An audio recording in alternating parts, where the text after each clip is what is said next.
All right. Let's get into day 5, shall we? I need to remember to do my outro to break up my YouTube videos because I know where I want to break it. All right, welcome to the perplexing pool.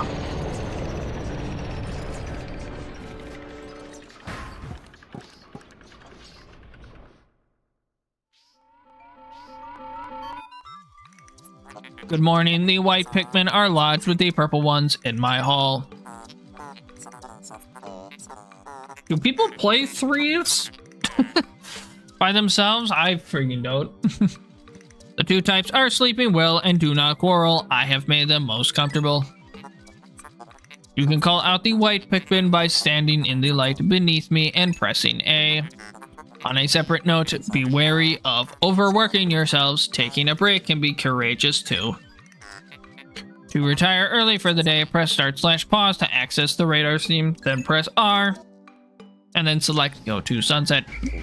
Okay, so let's start off by grabbing the 15 whites we're gonna need.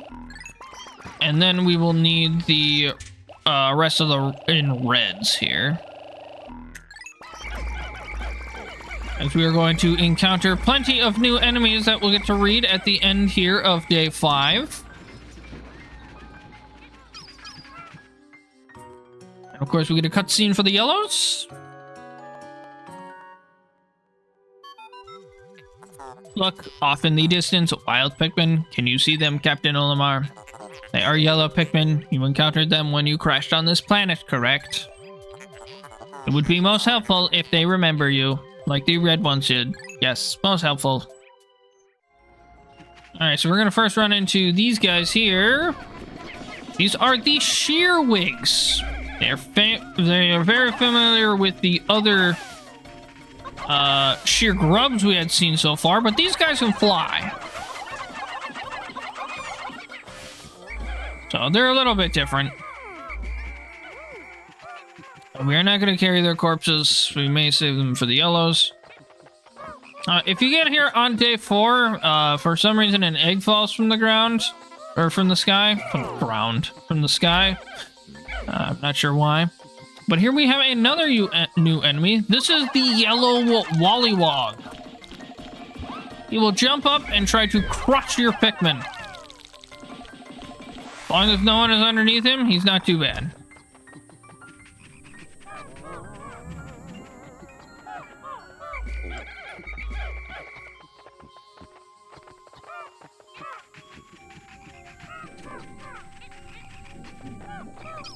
A lot of water that we can't really do anything about right now.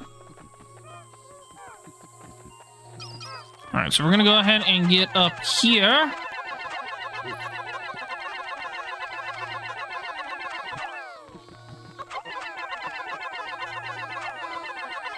Kind of use the C-stick to kind of run Pikmin into him so he throws a bit faster.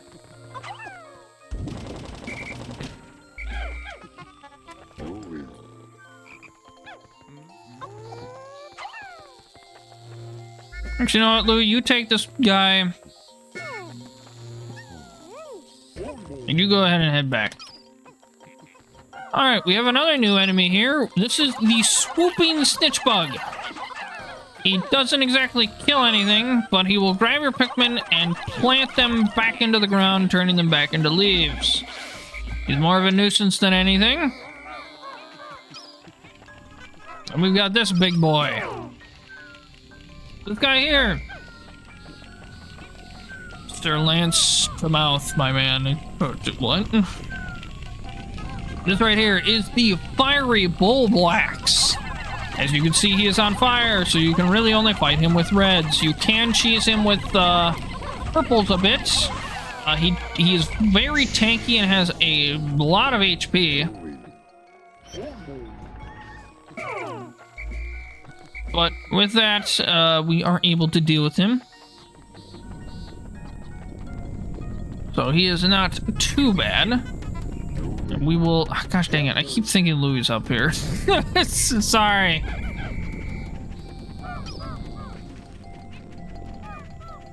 We'll go ahead and break this. Okay, not that. I don't care about that.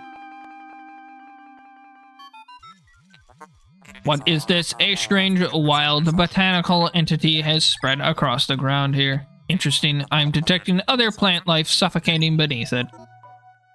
Yeah, I don't really care, honestly, that much, because it's just the berries. Which is whatever. We will probably not go in a cave today, just because that's going to be a lot of reading then. In between, we'll go ahead and just kind of work on a couple of the above ground stuff here. Kind of work on the yellow Pikmin count as well. I think is going to be quite important. And Louis, why don't you come over here and grab the reds when they're done here? Lamar, you can go ahead and head over by the white Pikmin working on the gate here.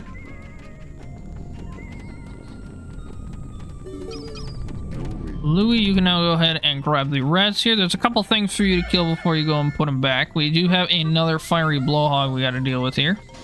Oh, he kind of ran away from the water. Perfect. Grab, get him. There you go. Oh, and the pellet didn't fall into the water, which is great. Let's deal with the swooping snitch bug here. I'm gonna take care of him, and that's pretty much most of the enemies we want to deal with right now. So we'll go ahead and put the 79. Oh yeah, one's back here. I'm like 79. Didn't I have 80? No, the one guy over here. So we'll go ahead and put away all of the reds here. This is almost done. I'll make sure they all... Perfect. 15. Just the whites are almost... Gosh, why am I yawning? They are almost done there.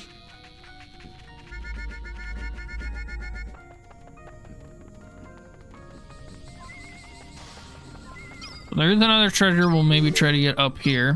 Whites are done. So now, go ahead and grab the yellows here.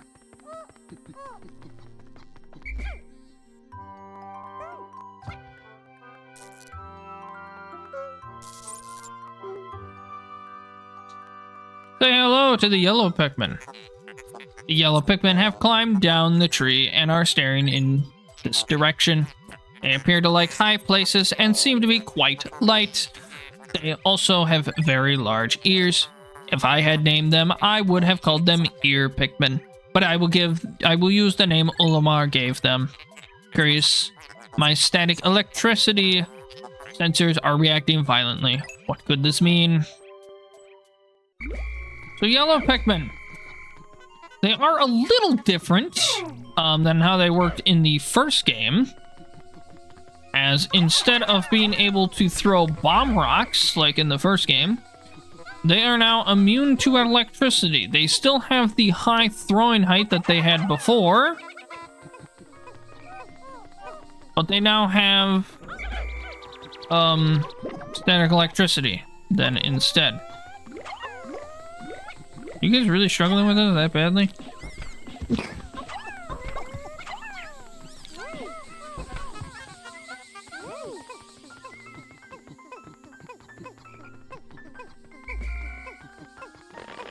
So what we're mostly going to do for the rest of today... Oh yeah, that's right. I gotta press it a bunch.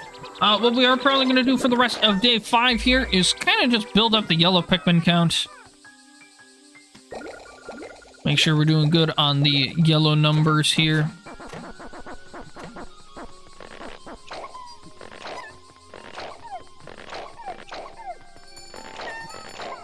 Gotta make sure we always have plenty of every kind of Pikmin, of course. We never have to worry about having not enough.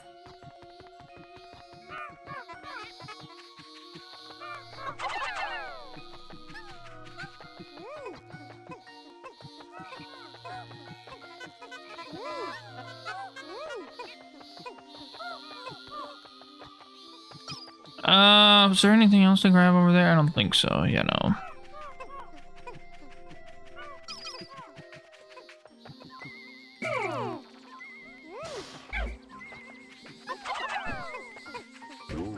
Lou, why don't you go ahead and take these 3 whites back to the ship? Oh, yeah. I can't exactly control that. Never mind. I'm like, I cannot guarantee that you guys are gonna go that way.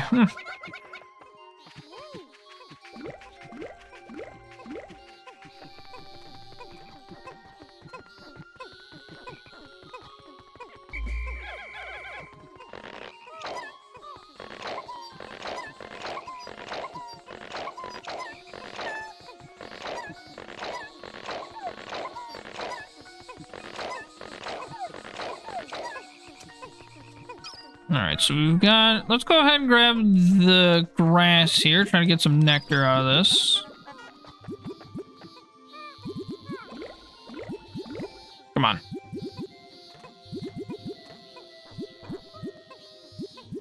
There you go.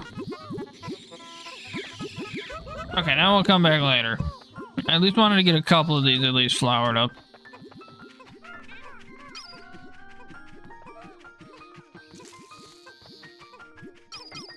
I just want to make sure I get everything. You don't need to be fighting that.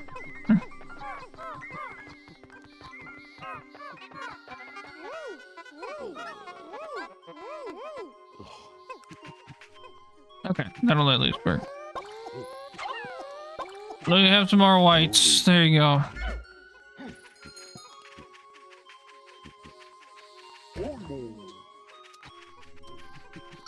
Okay, now there is, yeah, I was gonna say, there's more stuff over here that I want to at least grab a little bit.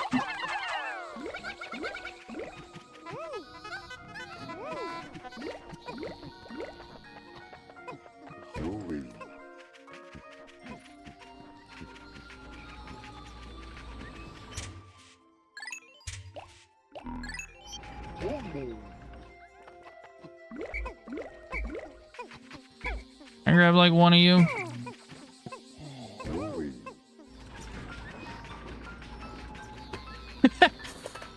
Can be quite useful.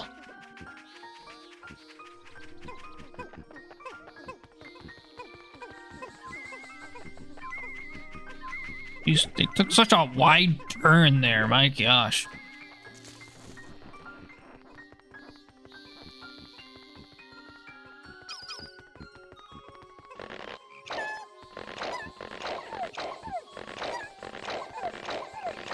Where is he? There he is.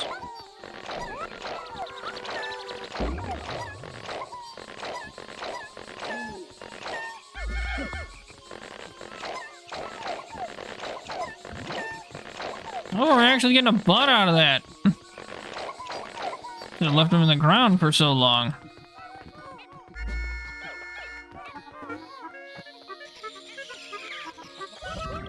Oh, there goes the butt already.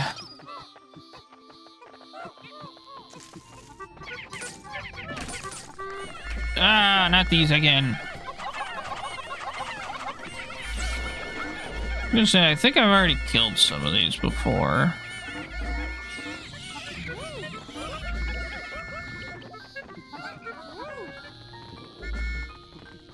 Now this is another one that you can cheese here. I think it's... Can't remember the spot actually here.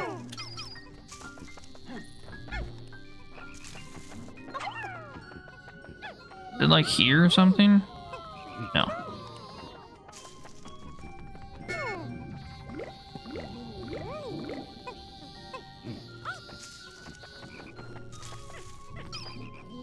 Oh, maybe it's on the other side, like here.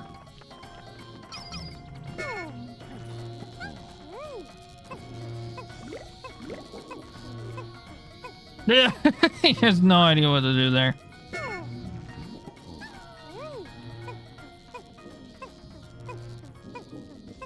Oh, come on.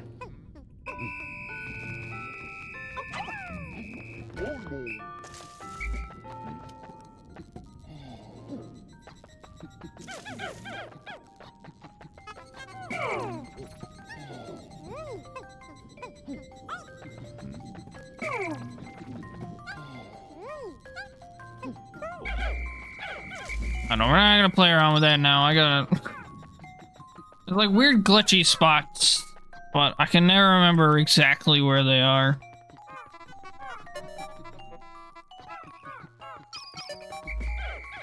I think it's more precise than I'm thinking it is.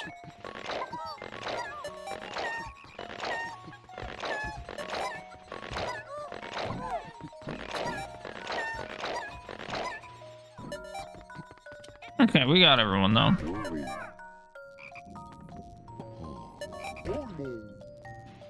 Okay, we got everyone though. We're good. Might have to look up some of those glitches because I gotta use them anyway at some point.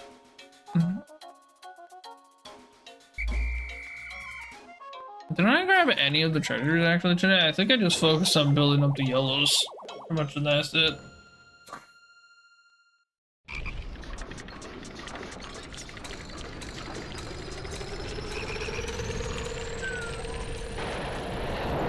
That is a very aggressive shearwig.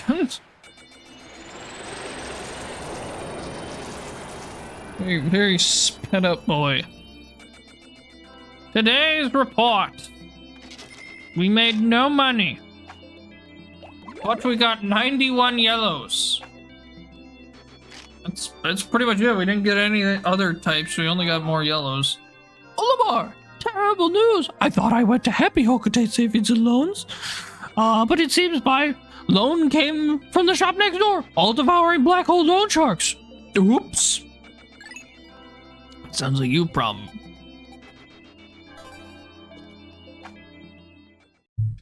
Alright, well let's talk about the new enemies then here. Go ahead and read about those. As we didn't get any treasures. So we have the Fiery Bullblacks from the Grubdog family. Bodily excretions of a highly flammable waxy substance interact with the cell structure of this Grubdog's skin, causing a chemical reaction that produces extremely high temperatures. The skin benefits from a spongy cell structure that diffuses the surface heat, protecting the creature's inner organs. Due to the astonishing amount of heat produced by this beast, it should be observed with great caution. Then we have the Shearwig from the Mandiblar family. Unusual for their genus, flying Mandiblars have retained their wings. However, only the adult males of this species can fly. Females of this species spend most of their lifespan underground. They do emerge for a period after maturdation to spawn, but never metamorphose. We have the swooping snitchbug from the Scarpanid family. The Scarpanids originally lived on the ground, supporting poorly developed vestibular wings. The species developed enlarged antennae that can be used as makeshift wings. Scarpids are attracted by the sight of large groups of Pikmins in cavalry formation and will swoop down to seize them. However, Scarpids do not eat Pikmin. They will drop any size Pikmin after a short time. The reason for this behavior is unknown, but I look forward to future research in this area. We have the Yellow Wollywog from the Ampatuber family.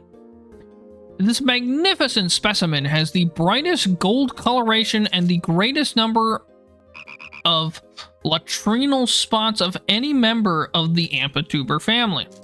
The species seems to have lost some swimming proficiency with the evolutionary adaptation that granted its greater jumping ability. The Ampatuber inhabits aquatic shallows and shows an instinctive drive to jump upon and squash small creatures. Then we have two new plants, the seeding dandelion from the dandelion family. It is believed that this plant produces tufted seeds with a parachute-like arm, which allows the seeds to ride gently on the wind. This increases the distribution range of the plant considerably. And we have the shoot, part of the unknown family.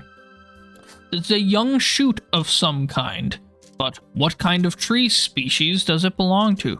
What shape will it take when it matures and grows to full height?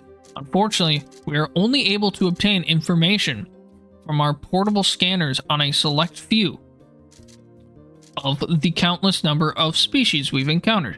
But even if our expectation yields only brief observations on the life we encounter, it will still produce a better understanding of this bizarre plant. Wait, was it plant or planet? And quickly skipped over it. Planet, okay. And we have no new treasures. So that'll be it for day 5 then. Thank you all for joining me. You all have a good day, night, afternoon, whatever time it is for you. I will see you next time.